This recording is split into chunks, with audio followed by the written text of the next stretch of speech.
Hello and welcome to the IGN UK podcast. I'm Alex, and this week I'm joined by Chris Tilley. Hello, pod people. And Rich Bearpark. You've not been on the podcast for a long time. Hello, no I haven't. It's been before Christmas, maybe 250. I was going to say before Christmas. It's only the second podcast we've done since Christmas, so you weren't on any of those. I haven't been, yes, that's correct. While you are on the podcast, let's briefly address some of the issues that people have had with a few of the podcasts. Okay. So apparently there was skipping 3 or 4 episodes ago. Okay, yep. And then in the last episode that we put together, there was some drilling going on, and there was a few cuss words, which you didn't edit out. I didn't. Why not? I wasn't told that there was any. So? Well, I didn't watch the whole thing through, so that would be why that they're on there. When you write a piece, Chris, do you read it all the way through before you publish it? Yep. Yeah, I do as well. Actually, multiple times. Yeah. There is another reason as well. Gav actually edits the podcast too. So, are you blaming Gav? Is that essentially what you're doing? Which episode was it? It was the last one, the big fat... Gav did that. You liar. He did that one. Did he? Yeah. Right. Definitely did. Daniel has to take some responsibility, doesn't he? Because he's the one that noted down the time of it.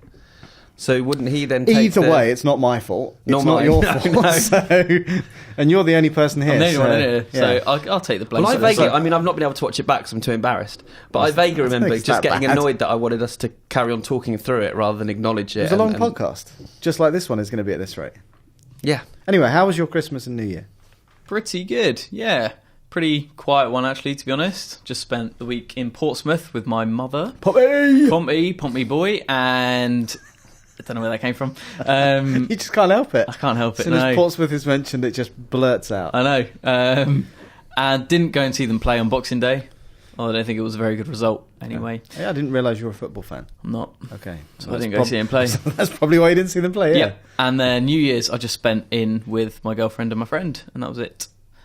A threesome. We played Monopoly and watched the fireworks. Was it like strip Monopoly?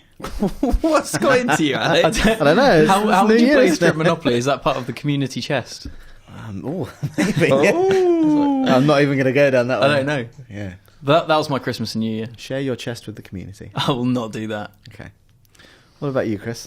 Lots going on. I did go to football on Boxing Day. Yeah. Did you? Yeah, I watched Palace lose to Southampton. I did the same. I went and stayed with Rich's mum. No, I went back to Croydon, spent it there with the family, played some games. We played Trivial Pursuit. Good game. Won one game, lost one game. Good to see you keep records of how well you're performing. You got over the last 10 years, they're all up here. Is it? No, of course not. And then went to Venice for New Year's, which was rather exciting. That's pretty fancy. Went with the missus, bit of a last minute trip, 3 nights in Venice, and it was beautiful. Did you propose? Freezing. I did not propose. Indeed, it all went a bit strange on New Year's Eve. Okay. We went to a party. We went to a theatre, and then they sold us tickets to the party they were having afterwards. And we were the only straight people at the party. And two gentlemen took a real shine to me. Did they? Followed me around for most of the night. They made friends with us early on in the night. Kept asking for my Facebook details. Not hers, and that's when I started thinking, this is a bit odd. And then they disappeared and came back again, and it turns out they were the evening's entertainment. They were shirtless, big muscly guys, shirtless with wings and see-through tights and no underwear. And they were like angels who were going around kind of just groping people pretty much. Wow. So that's how I spent New Year's Eve. Wow, with loads of pumping house music. Wow, it was not what we were expecting. You go to Venice and you choose that. We thought We thought it was a cabaret evening we were going to, but it turns out you didn't realise you were going to be the entertainer. They were the cabaret. These two blokes, and apparently there's something like cabaret seating in Italy means just seats around the side. It doesn't mean you're going to see a cabaret. So it's a bit right. Well, you learn something every day. How about you, Alex? What was yours? On Boxing Day, I was going to go and see The Hobbit, but I was so hungover that I couldn't actually do anything. Wow. So did you just drink alone on Christmas Day? Pretty much, yeah. That was my first present to myself, was a can of Tennent's Extra. What time? About 7:30 in the morning. Wow. That's not true. Of course it's not true. The fact that you thought it might be true, and I'd wrap a can of Tennent's Extra and give it to myself out of my stocking. What were you drinking? Those little brandy chocolates all day? I did get some of those, actually. So my father-in-law, he sometimes works in Germany, and he bought me back this magnum of like winter beer, German winter beer. That was about kind of 6%. So I started that. And that lasted 20 minutes. It didn't last long. Just after lunch, actually. Wow. Just you as well, you weren't sharing it? I gave a little bit to one of my... Oh, God, I don't know how family works, but my wife's brother's fiance. I don't know what that makes her to me. Anyway. I shared a bit with her. So I finished that by just gone lunch, and then I had 4 big bottles of like quite strong IPA. So when it came around to playing... I can't even remember the game we were playing. Oh, Scrabble, that was it. It was a little bit heated. And I lost. Oh, dear. Yeah. Alex doesn't like to lose. I kept on going out the room. I kept on falling asleep and then coming back into it. On Boxing Day evening, I made a bit of a mistake. We were playing charades with my family and my extended family, and there were a lot of kids there. And I went off and came up with all the names to put in a hat. So I wanted to make them ones that everyone would know. Yep. And then and that was all good fun. And then all the kids went off to do other stuff. And so I had to do a new batch. And I thought, I'll make these ones a bit more adult. So I put stuff like 50 Shades of Grey in there. Jim will fix it. Just a bit more controversial, these ones. Yeah. And we were about halfway through, and then the kids came and rejoined, and I hadn't told anyone that I'd done this, and I was a bit pissed, and I'd forgotten. And then it was just a bit weird when the kid pulls out, and the 6-year-old pulls out 50 Shades of Grey. Wow. Yeah. Oh dear. I ruined Christmas. Chris. I ruined Christmas. All good fun though. And now we're into a new year. We are. Well, obviously we did last week's podcast, but we recorded that at the tail end of 2014. Yep. But now we're back. The first live podcast we've done for this year, so it's going to be a good one. Yes. Hopefully. Kickstart the year. And I've got some news. No, you haven't. Why? Because I said we're in a new year, because we were going to do resolutions next. Oh, go on then. I haven't got any. Well, you put it on the... I know that, but that's only because I haven't got any. My New Year's resolution is to not make it... Oh, my God, to try and speak properly. Come on now. To not make a resolution that I then break. Right. So you're just not going to make any resolutions? Yeah. That's a resolution itself. I guess. I know, that's Then I've confused me. broken Yeah, but then... No, but then you're not going to break it. Why? No, you are. You've already had one. Oh, this is hard. Rich, have you made any New Year's resolutions? Not really any resolutions, but we are... Well, I say we. It's you are actually involved in this, and Gav and Krupa. Potentially. We have mentioned this on the podcast. I haven't committed to the this. Chris Pratt Challenge is what we're calling it. So we're all trying to be a bit healthier, exercise a bit more, try and get in shape in the 6-month period in the run-up to Jurassic World. So what's your method of keeping fit or getting in shape like Chris Pratt? So I'm eating a bit better. I can't restrict myself too much because I love food too much. Eating a bit better. I don't think that's what the Chris Pratt diet was. No, it definitely wasn't. Eating a bit better? Yeah. Right. If I had the Marvel lead role, I'll definitely do it properly. But that's the whole point of this, is to try and make yourself not like, I'm just going to get a bit fitter, a bit fatter. I'm never going to look like him, though. Well, so, okay, but that's one doomed to failure. What's your method of... Well, I'm going to spend the next 3 or 4 months lobbying for a role in a Marvel movie. Okay. And if I get one, then I think I will... Who do you think you could play? Oh, man. Black Panther's gone now. And so's Wonder Woman. Oh, that's not... so's Captain Marvel. Oh, no, Captain Marvel. Yeah, I'll be her. Carol Danvers. There you go. I don't know what. Yeah. What's your method for getting your body? You've got the part. It's March and you've got the part. What are you going to do? Well, wait for the nutritionist that Marvel issues to come round, and honestly, the personal trainer. It doesn't sound like you two are taking this seriously. I'm not. I don't even know if I'm going to do it. Okay. It's all been a bit slapdash, I think. I thought everyone would... As indicated by Rich. I thought we'd all get together and do the measuring together. The measuring? Oh my God. That sounds like something you used to do at uni or something. Doing a bit of exercise as well, though. You know. Yeah. Not just eating. Yeah, I'm going to start doing exercise. Both. Cut back on beer and try and eat healthier. I haven't had a beer all week. Me neither. Same. Oh no, I had one on Monday. I didn't. I haven't. I haven't had any booze since Sunday. I've been invited for one tonight. I don't know what to do. Have a gin and tonic, healthy. Slimline tonic. I probably will only drink at weekends, I think. That's my thing. Anyway, this is boring. Let's crack on with the proper news of this year. And the first piece is that Ubisoft sent out a questionnaire to a bunch of people who'd been playing Far Cry 4 to canvass their opinion on where they'd like to see the next game set. Mm-hmm. And there's some quite interesting suggestions in there. So the first one is, would you like to see Far Cry in a remote Alaskan setting with surviving in extreme wilderness. Now that's a bit... Have you played Far Cry 4? No, not yet. I've seen a lot of it. So there's a Himalayas level in there, which is very much like that. You're battling the cold, and you've got to keep oxygenated, if that's the word. I don't know. But that feels like a bit safe to me. A futuristic sci-fi setting set on another planet. That just sounds like Destiny. Yep. Not interested in that. Far Cry game set in the Vietnam War during the 1960s.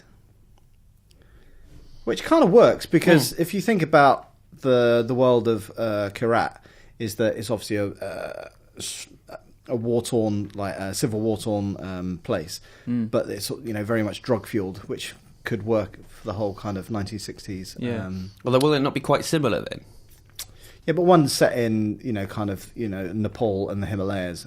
This would be Well, yeah, I guess you'd see similar kind of animals and stuff like that. One set in the cocaine trafficking jungles of Peru. That does sound quite similar. That sounds quite cool. Yeah.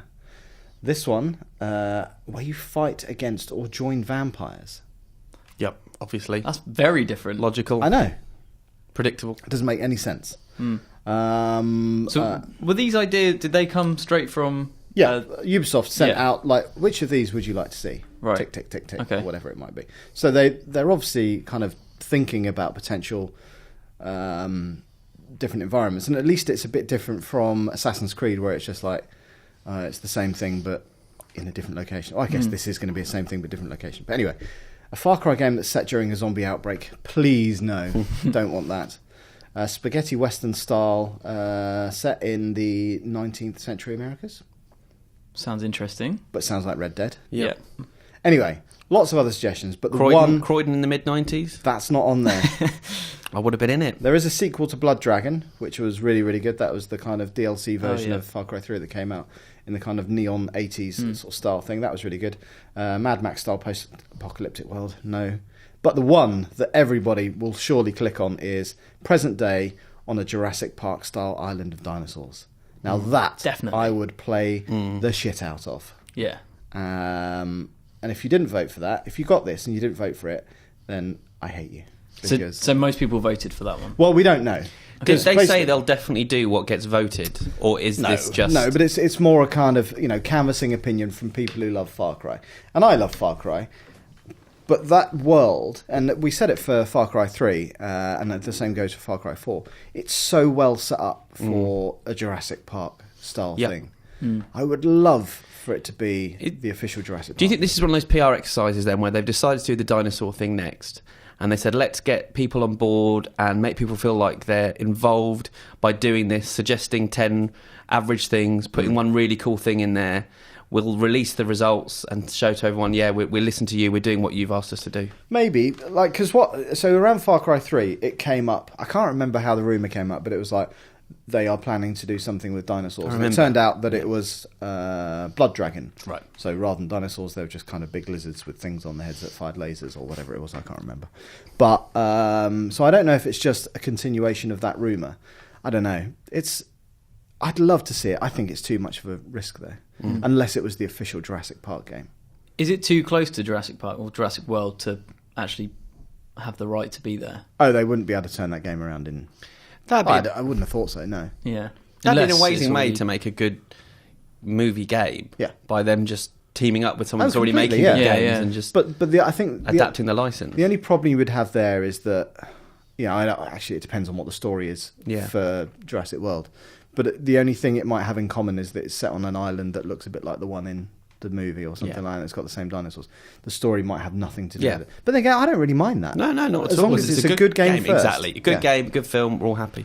But, I still think it's interesting. It might not be true.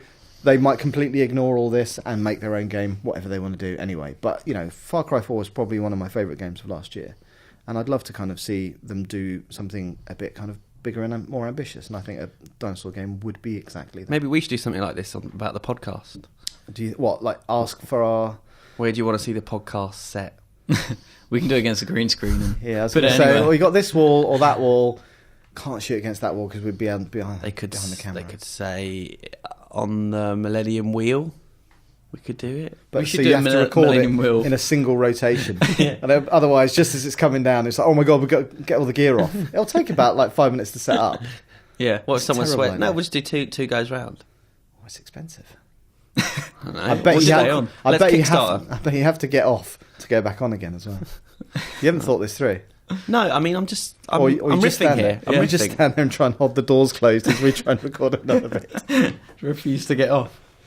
Right. Next piece of news. I have the next piece of news. So we've got a new Nintendo DS Special and Ambassadors Edition.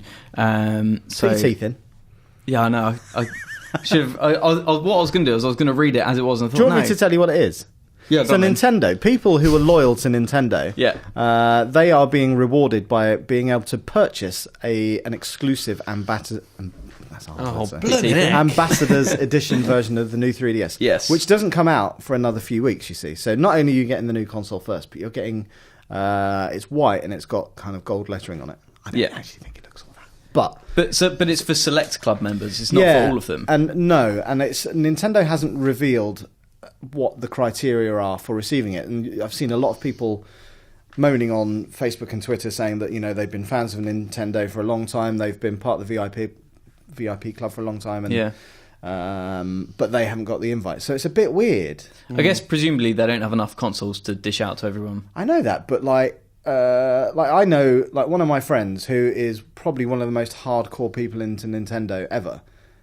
He didn't get an invite, Right. But yet one of his friends who appears to be more casual did, and it's all a bit like, and I think that's what's frustrating people. They don't actually know how people are being picked. Yeah. Or maybe it's just a case of that they're being picked over the course of a few days, and those people just haven't got their invites yet. But anyway, I think it's quite a nice thing to do.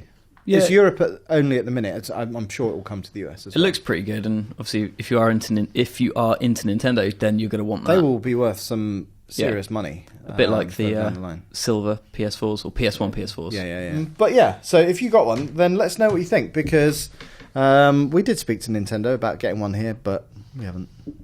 I've got a normal 3DS though. One of the new ones? The new ones, yeah. What do you think of it so far?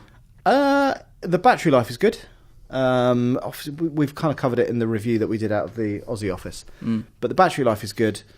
I do kind of get that feeling that if you've already got a 3DS and there's nothing wrong with it, I don't really understand why you would pay all the extra money for it. Because So the extra little analog stick? I haven't used it yet.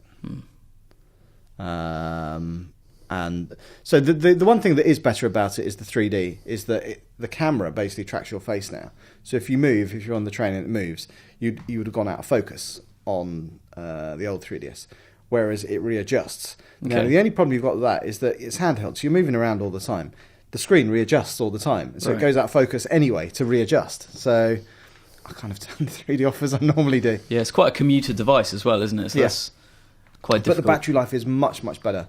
Like, I've been playing a game that I'm not allowed to talk about, but I'm sure anybody there's a 3DS game that's coming out soon, and I haven't had the problem with where the console shuts down and you lose your save, which happened all the time on my old one. Right. Haven't had that at all. Cool. So Awesome. and I'm using the XL version rather than the old 3DS. So the big screen does look good. Yeah. But if you've got one already, I'm not sure. Nice. I don't have one, actually. I don't have an XL anyway, so No. might be worth getting the new one for me. Yep. What if you've got trainers that you have to lace up yourself? Well, soon this year. Well, and it was predicted how many years ago that this day would come? This is 89. Yeah. So the prophecy made way back when that Nike would release a pair of self-lacing trainers Back to the Future prophecies. is gonna come true. Is it now? It is. So according to Nike, the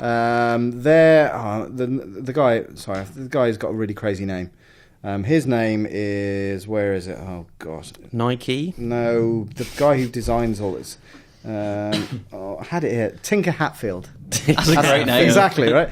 So Tinker Hatfield, who is the company's designer, Nike's company's designer, said that the Nike mags, which are the boots in Back to the Future 2, will come out this year with self-tying laces. So they released them a few years ago just as the boot itself, without self-tying laces. Yeah. But this year, How? they'll tie them. I don't know. How do they work? What's the tech behind it? Well, Tell us more about the story. Well, all he said was, he tweeted saying, this year it's going to happen. Wow. He didn't say, through a combination of using this kind of different material. That's what I want to know. Well, I don't know. He's not going to give away his trade secrets on Twitter, is he? Some kind of memory wire. You know, you can get that memory wire that if you heat it up, it goes back into the shape. Do you know what it's more likely to be, I would have thought, is that the laces are there, you put your foot in there, press a button, and all it does is goes, constrains it. It's not actually going to tie itself, is it? Nah, yeah, it could look like it. I don't know, maybe. That's quite cool. It's not going to actually tie itself. Do you reckon you'll get some? They'll be really expensive. I'm Adidas. I haven't bought Nike in 25 years. You're one of the biggest Back to the Future fans. I am. I might do that. It's so geeky, Can though, I just isn't say, it? like, could you imagine Tilly wearing... Hang on a minute. Oh, they've gone. I think I already can. I know what they look like. A pair of those. You'd look ridiculous. No way. All right, I'm not going to wear them. I want to see that. I can only I'd imagine. wear them in the shorts. I'd wear them in the office. Honestly. But the ones that came out a few years ago without self-tying laces, they are worth a fortune now. Yeah. I saw a pair over Christmas, and it's either $2,000 or $4,000. They made the ones for charity as well that you could buy like about a year ago. That went to, I think they went to Michael J. Fox's. Oh, maybe it was the same ones. Yeah, then. I think it's the one they were. For you are right. His Parkinson's charity. Yeah. Oh, there you go. So that's why they were a fortune, because they were very limited edition, and they were. But yeah, I saw there was I think it was a US trainer store selling a pair, and they come in this kind of cool. Well, you can see it there, cool box, and you get like a radioactive kind of almost like a flux capacitor thing that comes. Yeah. out. I mean, I might wear them if Nike sent me a pair. I don't think that's if Tinker's listening. Tinker. That's awesome news. That's a hell of a name, right? That's awesome news. I think I'm worried, though, about the Back to the Future features that are going to happen this year. Everyone's going to be at it, aren't they? You know what? That's part of the reason I did mine last year. I did my big 10 things you didn't know about Back to the Future feature. Part of the reason is I knew that this year everyone would be just going to town. Just because you got the year wrong? No, that was Total Film. Like most of the internet. That was really? Total Film. Yeah, 2 years ago they did a big news story about this is the day when that Marty travels forward to in 2013. There seemed to happen quite a lot, that stuff. Yeah. Well, it was Total Film was the one that went viral because they're like a well-respected film site, and they did this news story, and then they kind of pretended, oh yeah, it was just a joke, we were just fooling you. No, you weren't. You got this wrong. You got this wrong by 2 years. That's pretty bad. There was a thing on Reddit as well where people just kept changing the date, like photoshopping it. Of course, yeah. So no one knew for sure. What is the actual date? Oh, I don't know. October 85. So it's October. October 31st? October 13th? We don't know. Yeah, whatevs. I have the next piece of news. Do it. Yes. Good? Go on. Okay. Right. Sony has delayed the sales of PS4 in China. So it's meant to come out on January the 11th. And next week? Yep, and now it's gone back. By how long? They haven't said, actually. So... the company has yet to confirm the new launch date, with the company source telling Reuters there were various issues involved. Reuters. How do you say it? Reuters. Yeah. Reuters. Reuters. That sounds like some kind of like... strip club? Well, I was going to say, like some kind of like shop in the US where... That's just what I've got in my head. Yes, anyway. There's various issues involved that prolonged the negotiations with the Chinese authorities, partly led to the delay. That's crazy that it's still not out there. Yeah. And I didn't actually know that there was a 14-year ban on foreign consoles, and that only got lifted last year. Yeah. That's why it's coming out. Yeah. I didn't know that. But I wonder, because obviously in China you get a lot of like imitation iPads. They've even famously got an Apple store somewhere in China that's not actually an Apple store. Wow. And you go in there and you buy knockoff goods and all that. And so I wonder if you can already buy PS4s that aren't actually PS4s. I don't know. I'd imagine so. Guess they just don't have the same look or branding. Yeah, but a lot of the mimics are quite good, aren't they? But that's it. Apparently all the iPad stuff that you buy in the fake Apple store looks exactly like it. And it's only when you do kind of performance tests or this, that and the other that you realise it's not the same. Isn't most of the stuff made in China? But it's not sold? Well, I think that is the case with Apple. I don't know about... I don't know where PlayStations are manufactured. Right. Interesting. But yeah, well, you would assume that if the consoles aren't available, the games aren't available, but you would have to... Yeah. Naughty. Bad. But yeah, I wonder, I can't imagine it being a huge success over there. No, but just because, well, again, this is purely from what I've seen on social media. It just feels like the black market is so strong, through piracy, through buying fakes and this, that and the other, that, for it to succeed through the official channels. And if I remember rightly, it was going to be quite expensive. Yeah, I think it worked out to be $486 or something. So... That's not actually that expensive. Isn't that what's the current dollar price for PS4? I have no idea. I'll look it up quick. But anyway,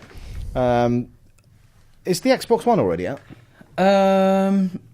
They pushed back the Xbox One in September. So basically, neither of them are out yet. Yeah. Yeah, so I guess they haven't got any kind of new gen consoles. And do you know what? IGN's not in China yet, but we might be soon. You heard it here first. Yeah. Fancy working in the Chinese office? We don't have any consoles to play, but... Well, we can take our own. For a month? Yeah, the film market over there is booming. Is it? Yeah. Excuse me. As it is in Indonesia. There you go. Which is exciting because 3 Indonesian actors have just been cast in Star Wars Episode 7, The Force Awakens. The Force Awakens. 3 actors from the Raid movies. So I've never seen a Raid movie. Oh my word, you need to sort that out. You really should, yeah. Maybe I will for the flight over to San Francisco. Yeah, they're pretty awesome. Yeah. They're pretty awesome. So Iko, who is the star of the Raid movies, who plays Rama in both films, has been cast. And then the actor who plays Mad Dog in the first film, who's quite memorable because he has the big fight with Iko at the end.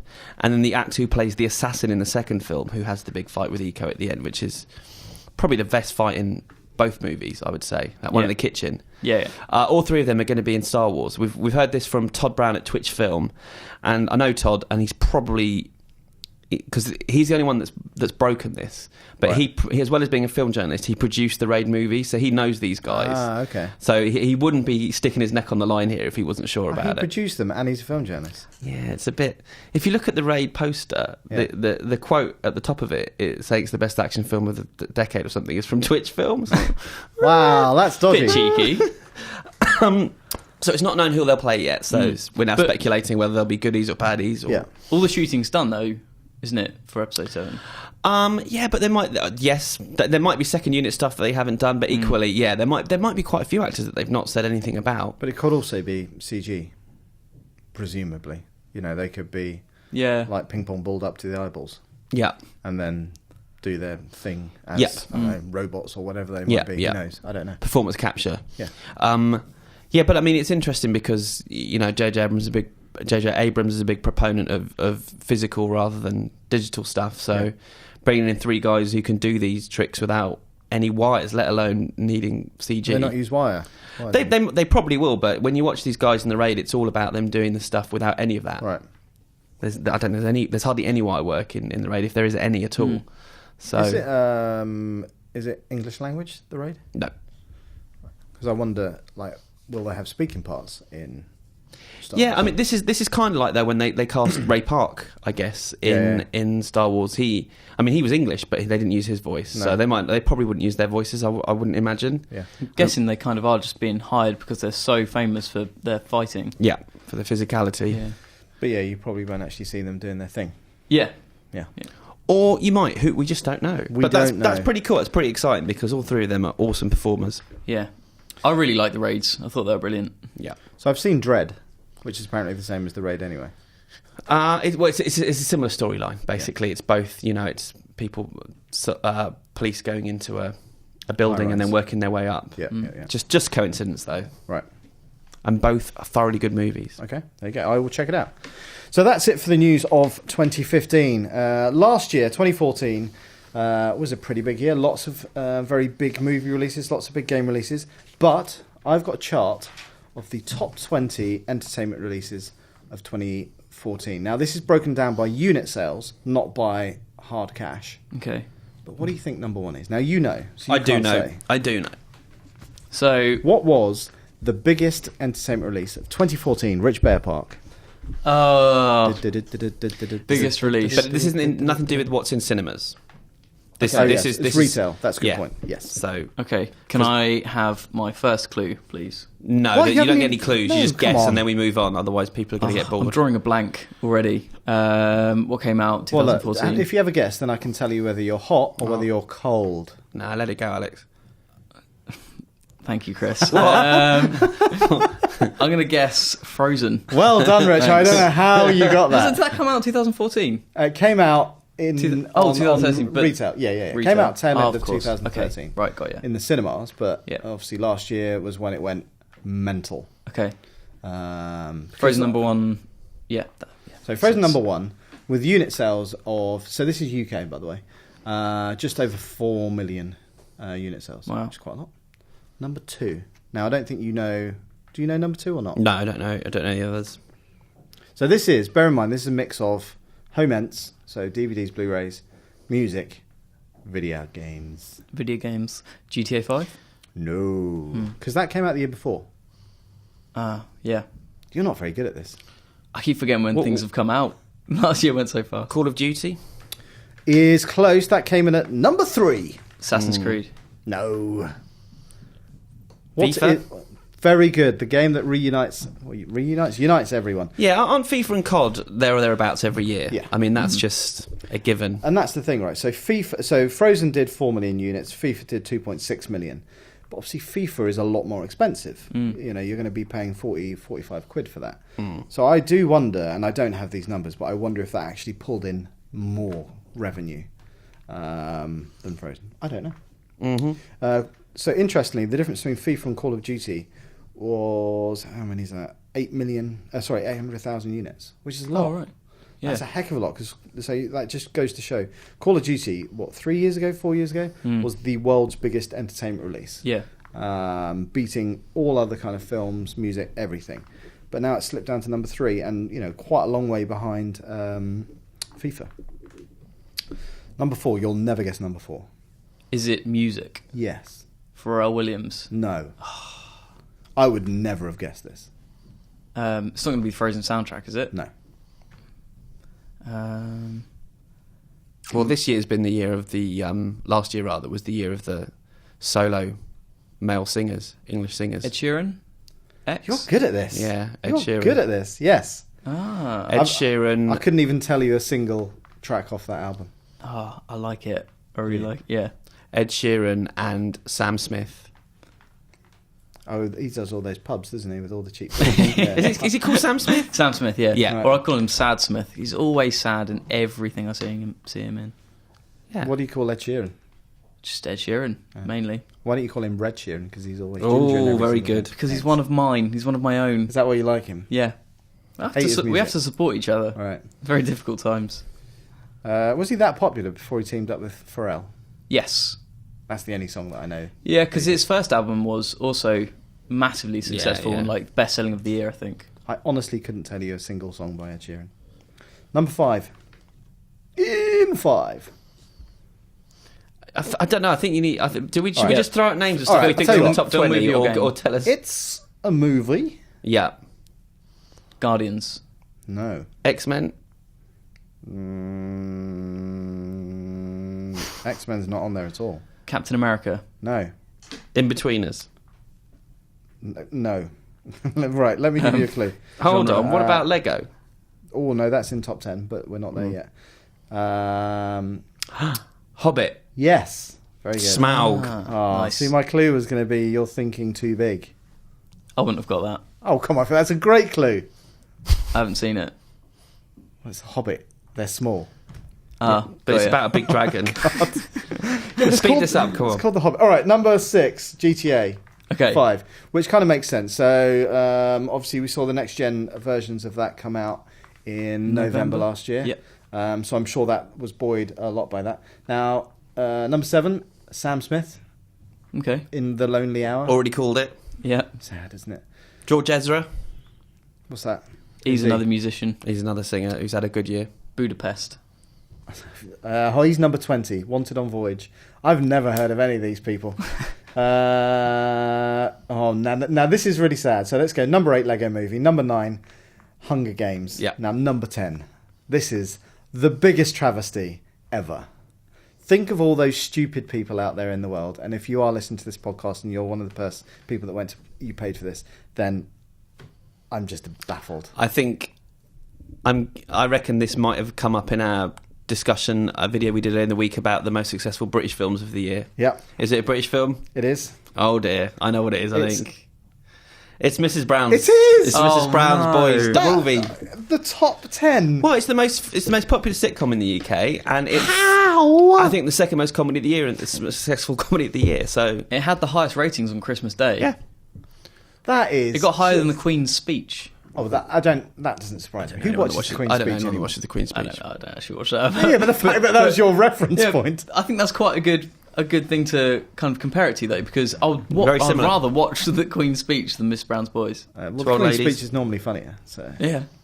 honestly, I watched a bit of it and it was so painful. What, the movie? Or No, the whatever it was, Oh, right. Christmas Day. And then also last night, the last show of Miranda was on, Yep, and that TV show is just not funny. Terrible, isn't it? It's just not funny. you're upsetting a lot of listeners I don't now. care. I I've think. got my own opinion. Now, number 11. Now, that's what I call music 89. Okay. That's my favourite album of the year. I'm amazed though that I didn't realise they still sold so well. I know. Well, it's Especially in this day and age of Spotify and stuff. Yeah. You don't need to buy that, do you? Yeah. but I guess people that have always bought them. kids as well don't. But you, yeah. See, iTunes. I just think I just But didn't realise you- compilations were still a thing. it's that thing like the stuff that Scarlett will listen to is I could either go and buy each individual track, or for paying an extra not very much more on iTunes, I can get 20 or 40 tracks for the similar price. So number 12, Guardians of the Galaxy. Number 13, Frozen, the original soundtrack. So number 1, Frozen, that was purely DVD, Blu-ray. Incredible. DVD and Blu-ray, yeah. So it's crazy. Gravity, number 15. Number 16, Wolf of Wall Street. Yep. Number 17, In-Betweeners, which I think is pretty good because that didn't come out till really near Yeah, to Christmas release. Yeah.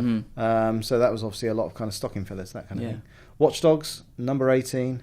Now that's what I call music, number 88 What? was number 19. So there was obviously 89 was the one to get because that Yeah. came out later but sold more. But what? So presumably 88 was the year before, wasn't it? Or do they not release one a year? No, I don't think it works like that. Oh, I don't know. I don't know. When was the last time you bought a Now? I haven't. Probably when I was 11. There you go. Yeah. I wonder what they're going to do for number 100. Who knows? And then number 20, George Ezra. So a good year for Disney princesses and male singer-songwriters. And Irish people that dress up. Cross-dressers. Yeah, exactly. So why didn't the Harry Hill movie have the same level of success as Mrs. Brown's? It's a good The question. Boys? It's a good question. The movie, sorry. I guess that the sitcom's bigger than his show. But yeah, it's a good question. I don't know why one hit and one didn't. I didn't see either of them, so I can't speak of them critically. And I can't imagine going to the cinema. I guess this was how big was it at the cinema? What, Mrs. Brown? Yeah. It was big. It's about 15th most successful film of the year in the UK. Wow. Something like that. And it probably cost About 12 million. virtually 13 nothing yeah, to make. Yeah. My dad loves it.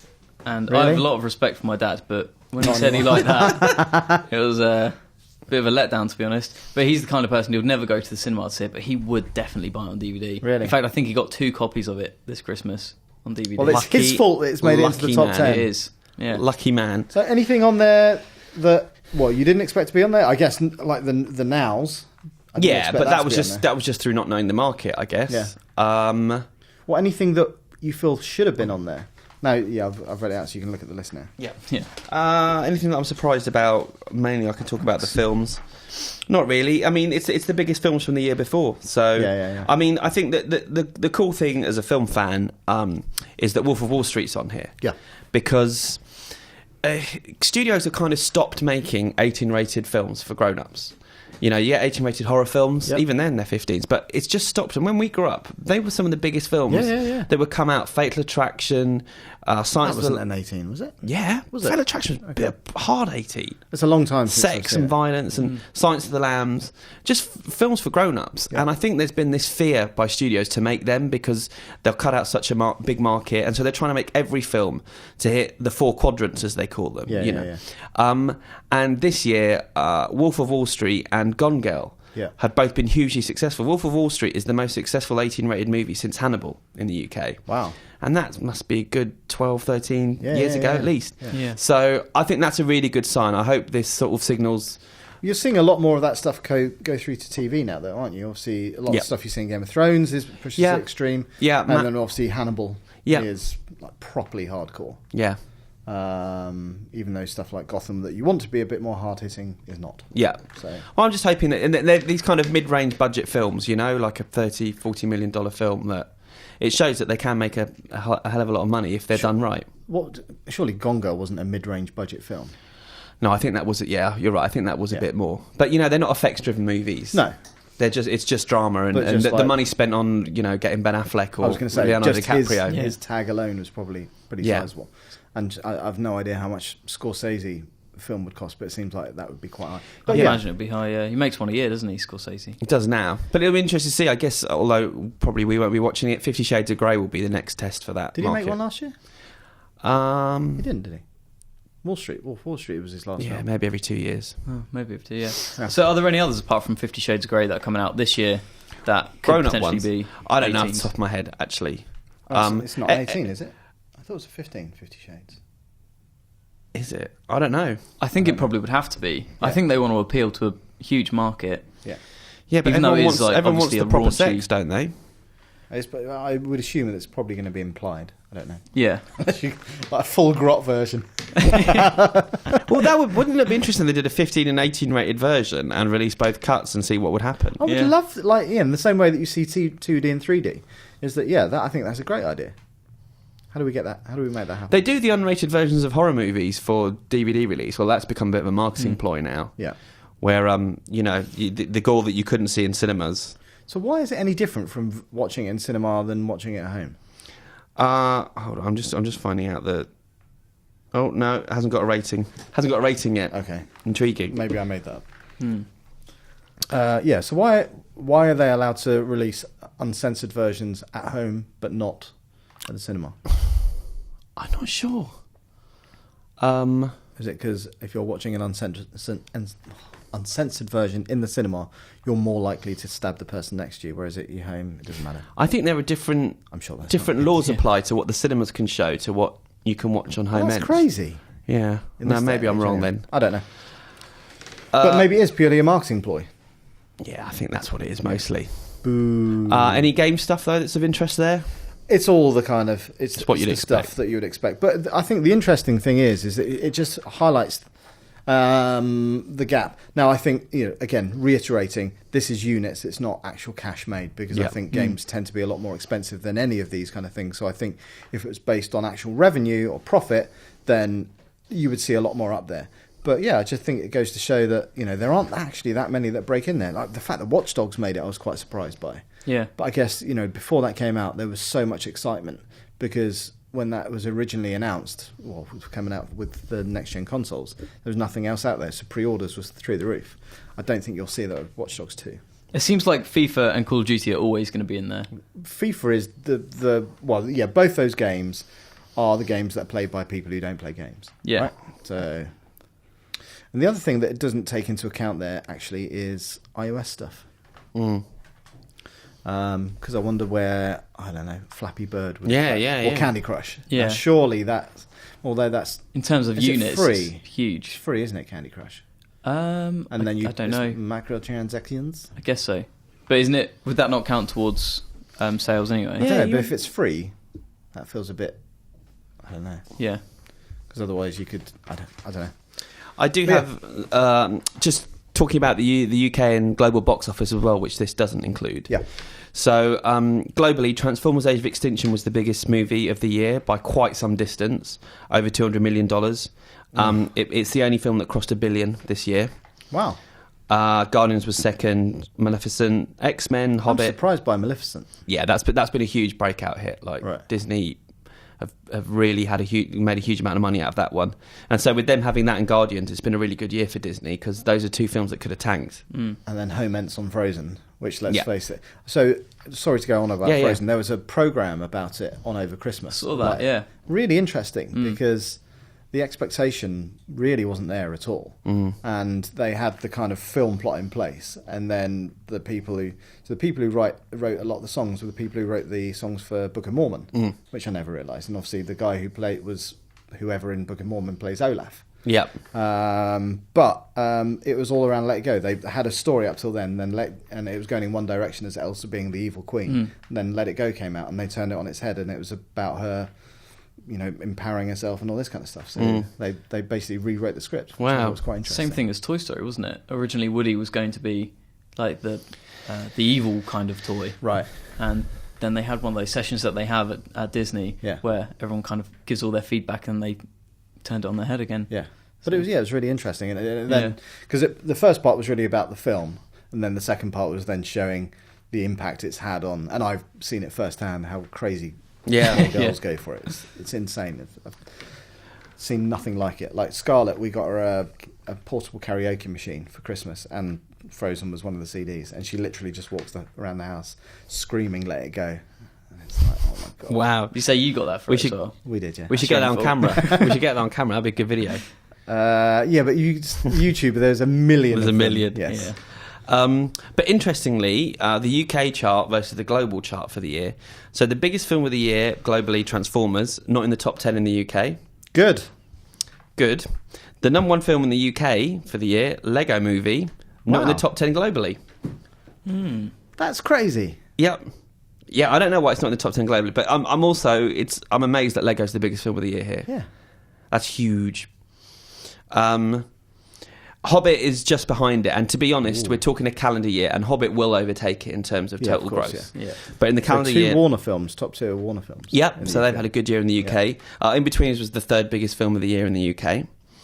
And what I'm really pleased to see is Paddington has made a huge amount of money. Right. It's on 27.9 million. It's currently number 7, but I think it's made another 3 million. So again, that only came out just before Christmas. Yeah. So that's going to make a huge amount of money. It'll do well on home ends, and there'll be sequels. And that's really good, because I had very low expectations of that film.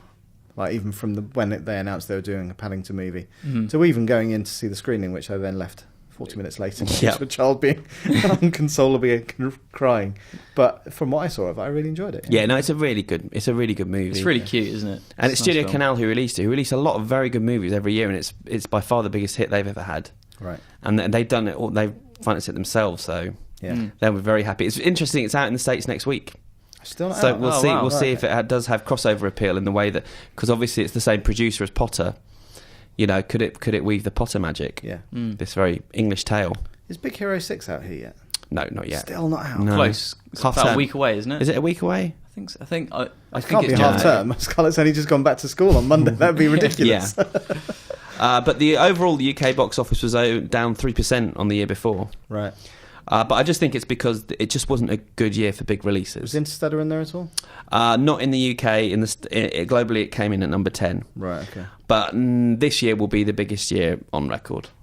I'm going on record to say that. Yeah? Yeah. Because you've got 4 potentially billion-dollar movies. Yeah. How many do you normally get in a year? A couple. Right. So there's one this year, maybe a couple last year.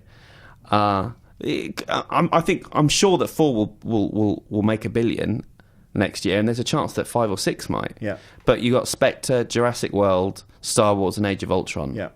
Huge, yeah. Yeah. It's a big year this year. Very exciting. Am I allowed to say I'm not actually that excited for Age of Ultron? You're allowed. You can say whatever you want. I will be lambasted, I'm sure. The other 3 films I'm more excited about seeing. Yeah. In those 4. I don't know, because I wasn't a big fan of the Jurassic World trailer. Right. I think Age of Ultron, I probably want to see more than Jurassic World. Yeah, it's like I enjoyed the first Avengers, and I could see why it's a good film, but it just left me. Same with Guardians, if I'm honest. I watched it and I was like, okay, I probably will never watch them ever again. You're just waiting for Frozen 2. I am. I cannot. Do you know what? I thought Finding Dory was out this year, and then I checked, and it's next year. No, but I think there's 2 Pixar movies this year, so which is because we didn't have a Pixar movie last year. We've got The Good Dinosaur and Inside Out. Yeah, but I want Finding Dory. I forgot to say this as well on the Frozen tip.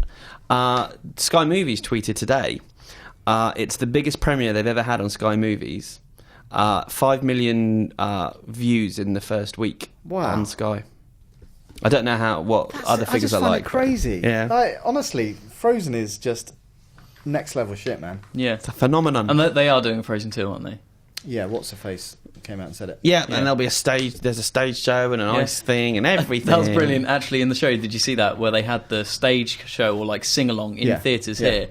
And it was like the 2 princess queens. I've never even seen Frozen. It literally was like that. Oh, kids just really like Frozen. Because I wondered. It's crazy. What's that accent, Rich? I don't know. Because I wondered whether it was officially licensed or whether they just did it. That's what I But thought. it was on the official Frozen program, so it must have been. Yeah. But I honestly don't think that Disney realised it would do that kind of stuff.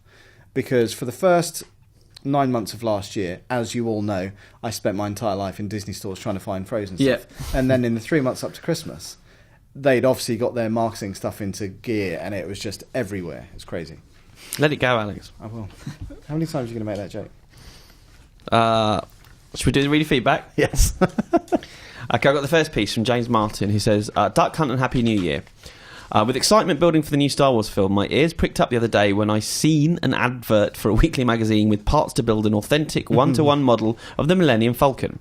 I bought the magazine at $2.99 and was impressed with the quality parts and what you'll be getting and info contained inside the magazine itself.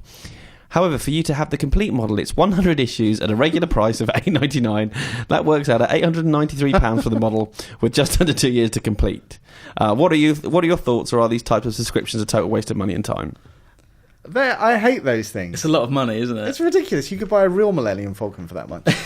It's balls, isn't it? It is absolute horse crackers. Imagine spending £1,000 or just shy of £1,000. Yeah. If you'd have bought, Lego did a UCS version of the Millennium Falcon in 2007, and I think that was 250 or 350 quid. But if you want to buy one now, they're thousands of pounds because they're so valuable. Or you could just go and buy that. My girlfriend actually recently just got a job marketing for that magazine. So well, why don't we get her on the podcast and get her to explain? Let's get some herself? answers. You give us some answers then, Rich. Phone her Alright, up now. well, Phone her up now. You've brought this up. well, she hasn't started yet. Oh. But Why is this a magazine she wanted to work for? She should quit before she starts. well, they're obviously making quite good money I from was it. going to I say, think yeah, they're she all get right. paid all But right. surely, like, episode 1 sales up there. Yeah. Episode 2 there. By episode 10, magazine number 10, no one's buying it. Issue. Apparently, a lot of people have a lot of these models in their houses, and they absolutely love it. There's so many different magazines that you can get as well. £800 on a I mean, model? I think we've all seen this advert, haven't we? Yes. They've spent a lot of money. This has been on the telly all Do Christmas, you have which to must have paint cost it? a fortune. Don't ask me. I can't Ask remember. Rich. Rich is the expert. Well, who was it that said that? Oh, no, he said that he's got it. Do you have to Yeah. paint it? What was his name? James Martin. Do you have to paint You have it? to paint it. Or... I don't. I Because obviously you don't. have to build it, but if you have to paint it as well... I think the way you could look at it, though, is if it's $8.99 a week, is it? Every 2 weeks? That's quite a lot of money. It is, but... Well, 100 issues. If you don't go to the pub, Yeah. you can easily spend a tenner on beer, on like 2 beers Yeah. down the pub. And if you don't do that, then that's kind of beer money, isn't it? Yeah. But why not buy a really good model for about half the But price? also, you know, fun that's over all the very years. well talking about for it. 2 years to finish it. That's all very. It's a weekly magazine, and that's all very well talking about it in terms of beers. But the bulk of the adverts I saw were during kids' programs. You know, this they're trying to get kids on board for this, and kids bugging their parents to spend £9 a week. Yeah. £9 is, but then again, you know, a lot of like normal like video games mags these days, admittedly monthly, but they're like £6, and you get nothing with those apart from paper. I don't know. You know what though? I'm thinking about it now. I do think if you built this, if you bought them all and built this, it might be worth a fair bit of money one day. Yeah. And if you kept it in good order, in good nick. Yeah. Did you ever have any of those Imagine magazines? missing one issue. Oh my god. I'm sure I did. Nothing springs to mind really. I So did. not the ones that you spent a long time putting together. Yeah. See, I didn't have ones where you built stuff, but I collected. Oh god, I think it was all about jet fighter. I wanted to be a fighter pilot when I was a kid, so I collected. I think it was called Interceptor, and it was about all these jet fighters, and you'd have big fold outs and Yeah. all that kind of stuff. Kind of bit like Dorling Kindersley does in books now, but back in. I was more a Zoids person. Oh, Zoids were good. Zoids. My flatmate actually did lose an issue once, or didn't lose an issue, just didn't buy the issue 1 week, Right. and then couldn't get that part, and he was making a robot, and so a whole year kind of spent, probably not the whole year, but maybe like 5 months into it, and then you miss out a week. direct. You must have been out. Well, I don't know. I mean, when I had mine, I collected Where's Wally. I've got like the whole Where's Wally folder collection. Right. Don't be jealous. It's pretty special. But Don't know what that is. Where's Wally? You know what Where's Wally is? What's a folder collection?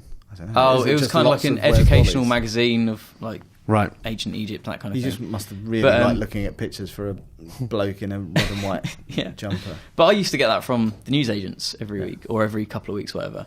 Never ordered it in, so Well, Did you never go on I holiday? think this is a big fat con. There you go. Yep. Next piece of feedback. This is from Mark War. Hi guys, I have a query about the boutique cinema going experience, although I may admit the words boutique cinema do make me cringe a bit, so from this point forward I'll refer to it as Cinegrub experience. What? The Cinegrub. Okay. I don't quite know why. I was hoping Chris might be able to shed some info on that. Okay. He's just made up. So he says, I live in Dorchester and there aren't a great deal of these cinemas around. In fact, none that I'm aware of. So my cinema going experience has largely been targeted at Cineworld and local independent cinema called The Plaza. It's directed at you, Tilly. Can you let me know what your favourite cinema experiences are and where the best ones can be found? If needs be, I'll travel to London, but I'm intrigued to know if there are any cinema going experiences that you know of a little closer to Dorchester. Well, you've sprung that on me. Where's Dorchester? Down south. Southwest. Is it? Yeah. You sprung that on me. I think get yourself on a plane to Austin, Texas, and go to the Alamo Drafthouse whenever you want to see a movie. Why? What's so good? Because it's the best cinema going experience. Why? I've spoken about it on the podcast before, but it's where they bring you the food and drink. Yeah. And the food's great, the drink's great. They're designed in such a clever way that you don't have to speak to the waiters or even see them. It's all done. How do you order food then?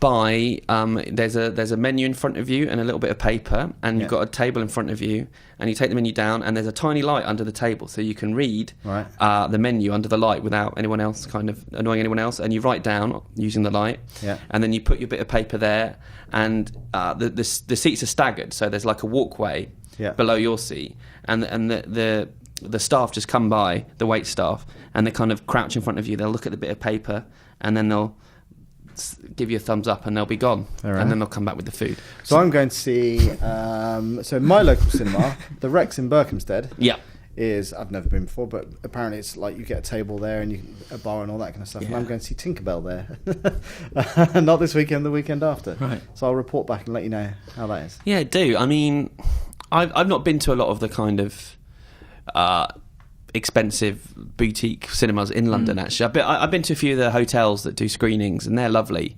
You know, they'll lay them on, and you can pay for them. It costs a bit of money, but like on a Sunday, you can come up and have lunch and a glass of champagne and watch a new movie or a classic movie at, I didn't realise various hotels and things like that. Hotels actually opened up to the public. Yeah, they'll do like screenings at the weekend because it's a good way for a good form of revenue. Yeah. So that's something to do. I think the Charlotte Street Hotel does it definitely.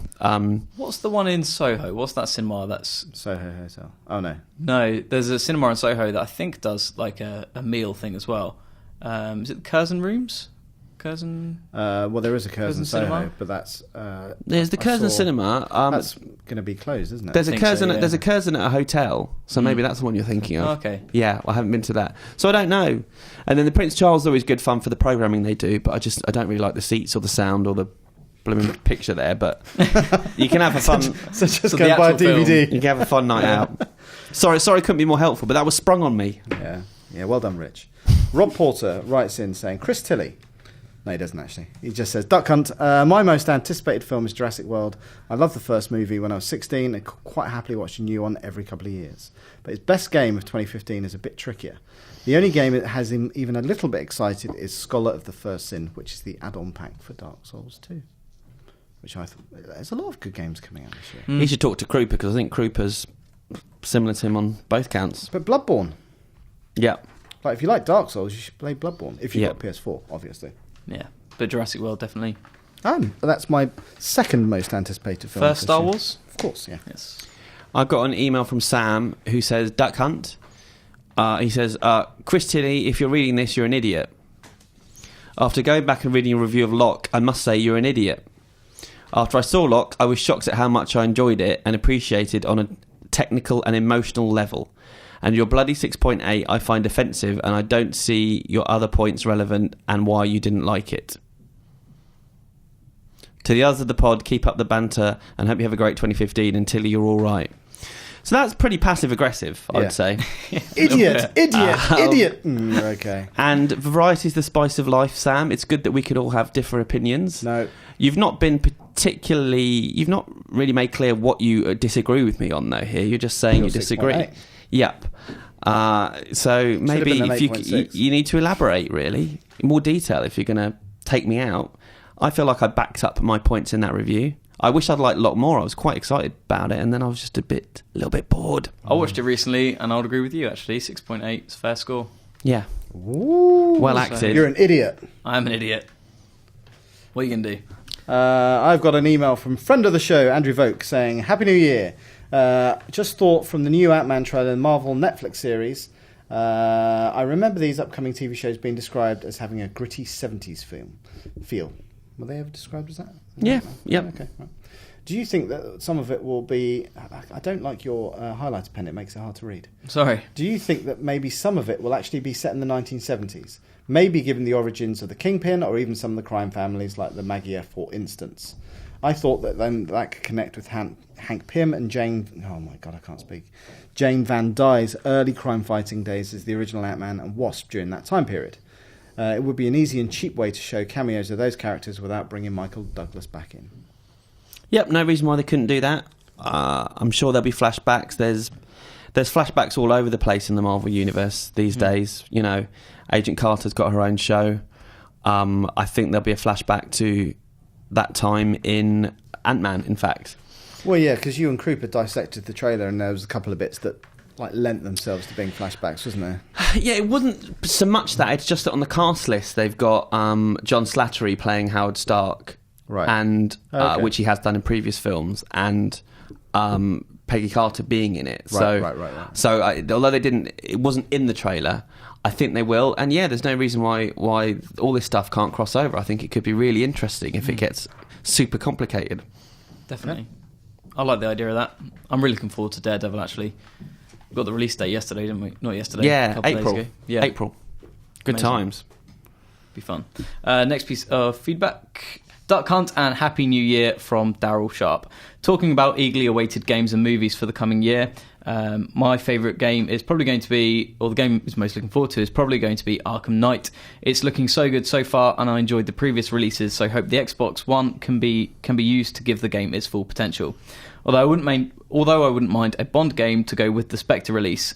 Only if it's worthwhile, though. Knowing film license cash cows, they have had enough time to get the format right and should be able to match GoldenEye by now. So, there you go. Yep, Arkham Knight, I think that's probably one of my most anticipated games of this year. It's going to be good. Really looking forward to playing that. If you'd have watched last week's podcast and skipped past the drilling bit... Yes. We highlighted that as being one of the games of this year. Oh, there you go. And what do you think about Spectre game? Through. I should have done, yeah. Sorry, Gav should have done. Yes. What do you think about a Spectre game? It's hard to say, right? Yeah. The only reason being is because I'm not sure that the new James Bonds lend themselves to video games that well. But obviously, in my opinion, the only truly great Bond game is obviously GoldenEye. But I don't know. We'll see. I don't know anything about Spectre. Yeah. Apart from it's got a new car in it and a really moody Christoph Waltz. Well, there's not enough time to make a good game between now and the film coming out. Unless... But I bet you somebody will try and... No, but there wasn't a Skyfall game. Was there a Skyfall game? Maybe there was. Maybe it was an iOS game or something like that. We'll see. Don't know. It says nobody likes you at the top of this. Yeah, my next piece of feedback says you will die alone. Oh, mine says you smell like dog sick. So who the hell's done that? I would say it's that idiot Welshman. Okay. I've got an email from Joseph Mitchell who says, "Evening chaps, Duck Hunt. After reading everyone's best of 2014 list and thinking of my own, I felt a lot of indie films were on top this year. The past few years we have seen some really great films come out with overwhelming 80s vibes. I think The Guest was the best film of 2014. Do you think the resurgence of cult genre films worshipping John Carpenter and James Cameron is making a comeback? And will we see a lot of them in 2015? I don't think so. I mean, as anyone that listens to the show knows, I like an indie film. And I really enjoyed The Guest, and I like cult films from the 80s. But I don't think we've got any more happening at the moment than there has been in previous times. There'll always be people for whom that floats their boat. You know, that's this generation making films. The guys in their late 20s, early 30s are people that grew up with that stuff. So, I don't know of a huge amount happening this year, but they're always going to be bubbling around, and we'll keep covering them because I love all that stuff. Loves it. Thanks for the email, Joseph. Next piece is from Andrew Monaghan. I hope I pronounced that right. Hello, pod people, Duck Hunt, and happy 2015. My most anticipated game is Metal Gear Solid 5 Phantom Pain. Mine too! For mixed reasons. The level of anticipation is as white hot for this game as it... The level of anticipation is as white hot for this game and what it means for the big boss, the same way Metal Gear Solid 4 meant for the story of my favourite gaming character, Solid Snake. Yep. Does that make any sense to you at all? No. Good. No sense. Does it make sense to you? Yes. Okay, good. Could the Solid series of games be put into retirement after this game? No. If so, would this be Kojima's final involvement with a Metal Gear game? And if so, does the series move forward after a compelling narrative that has nearly been 30 years in the making? It's not going to finish on this game. Kojima has said for the last God knows how long, every time he finishes a Metal Gear game, he goes, that's it. I'm never going to do another one. And then a few months later he goes, all right, then I'll do another one. Right. That's... Konami lives and breathes for that game. That is the thing that keeps them ticking over. So there's no way that they're going to stop doing Metal Gear. But could Kojima kind of dip out? I can't see it happening. He's such a... I don't mean this in a negative way, but that is his vision. And obviously he works with a big team of people, but it just feels like if you've ever watched any of the Kojima Station stuff, he's the person driving that. He's not just the kind of, the public face. It does feel like he's the one that's driving it and pushing it. He's not, and no disrespect, he's not Peter Molyneux. He's really like the driving force behind it, and it's been his baby since the very beginning. So I don't know. So even if they wanted to make another one, he probably couldn't see it without him being in it. I think that will probably happen down the line. I don't think that will be the next game. Okay. Email from the legendary Jamie Martin, the admin on our lovely Duck Hunt Facebook group, saying, just a quick one. I'd like to issue a public apology on behalf of myself for anyone who attempted to join the Facebook group on the morning of today, which is Monday the 5th of January. His phone took a mind of its own and rejected a couple of join requests. Anyway, if you did join or tried to join, he says resend and I'll happily accept, or a more than capable admin will in his place. So, good stuff. If you have tried to join the wonderful Duck Hunt group on Facebook and you were rejected, send it again. I don't know if you saw, but the Duck Hunters, I think they could put it to vote what the Duck Hunters' favourite game of the year was, and they just announced the results just before we came in here. And? I know it already. South Park, The Stick of Truth. Really? Yeah. So I'm sure we'll get an email from them. Maybe we can talk about it a bit more. So IGN's Best of 2014 goes live next week on Monday. That's the overall awards. I know what the overall game of the year is. But I can't say. Flappy Bird. Well, I can say it's not Stick of Truth. Can't believe you said that. I can. So anyway, stay tuned. Well, I'm sure we'll talk about it next week. I think that's it for Reader Feedback. Yep. So let's tackle the games out this week. Well, the short of it is there's no games out this week. And yet you've listed 8 of them. If you let me finish, if you're a PS Plus member, then going live on the 7th, which was earlier this week, you get for free Infamous First Light, which is the expansion to Infamous, which is good. You get Prototype 2 on PS3, DuckTales Remastered on PS3, The Swapper on PS4 and Vita, and one for Dan Kilby, Duke Nukem 3D. He was so excited by that. Yeah. He even, blessed him, he charged his Vita up especially for it. Oh, bless him. But if you haven't got PS Plus, unlucky. So no games apart from that? Nothing. Well, January is dry. Yeah. Dry January. They all got battered over the Christmas break, and so they're now taking January off. Fair enough. Yeah. Movie-wise, we're in award season now because the Oscar films that came out in America in December are coming out here. So we have Into the Woods coming out, the musical based on the Stephen Sondheim stage musical, and Meryl Streep's in it, James Corden, and we gave it a reasonable review, and I can't remember what the number was, but we said it's an enjoyable musical experience with Disney going in an edgier direction than usual with fairy tale. So yeah, if musicals float your boat, check it out. Disney pump out a lot of films, don't they? They do. Wow. And maybe the more interesting release of the week is Foxcatcher, which unfortunately I haven't been able to catch up with myself yet. But all 3 of the lead actors in that are going to be up for awards around award season. Mark Ruffalo, Channing Tatum, and Steve Carell. Based on a true story, quite bleak, depressing tale of a wrestling team in America. And we said it's a dazzlingly dour foxcatcher wraps economic hardship around mental illness and pays it off with 3 incredible performances. That's easy for you to say. So if you want to be depressed, I would go and see Foxcatcher, but it looks pretty good. Yeah, it does look really good. Yeah. Go to the cinema to be depressed. Or just go and see Paddington again. Yeah. Not with a 4-year-old. Anyway, that is it. That's our first proper podcast of 2015. But I will talk about next week's podcast now because it's going to be slightly different. It's not going to be the usual podcast. I'm not in it. Template, no. Nor is Rich. Another Alex is, we've got an Alex Garland special. So Alex Garland wrote The Beach, wrote 20 Days Later, Sunshine, Dread, and he's directed his first movie, Ex Machina, which comes out on January the 21st in the UK. So he's coming in for an hour-long chat with us, and we're going to talk about everything from the new movie to the games he's playing. He's a big gamer, isn't he? He's a big gamer. He was involved in the Halo movie project when that was done. He was. Yeah. He was involved in... what was the game he did? Enslaved. Yeah. I know he's a big Last of Us fan, a big Destiny fan, a big Dark Souls, so we're going to talk to him about that. Find out what's going on with Dread 2, whether or not there'll be another 28 Days Later sequel, hopefully. And Ex Machina, which is a really good film. So we won't be doing really feedback or out this week or news or talking point, but he's a really interesting guy. A whole lot more. Yeah. Cool. So that's it. Keep your eyes and ears out for that podcast next week. And we hope you enjoy it, and we will see you very soon. Bye-bye. Bye. Cheerio.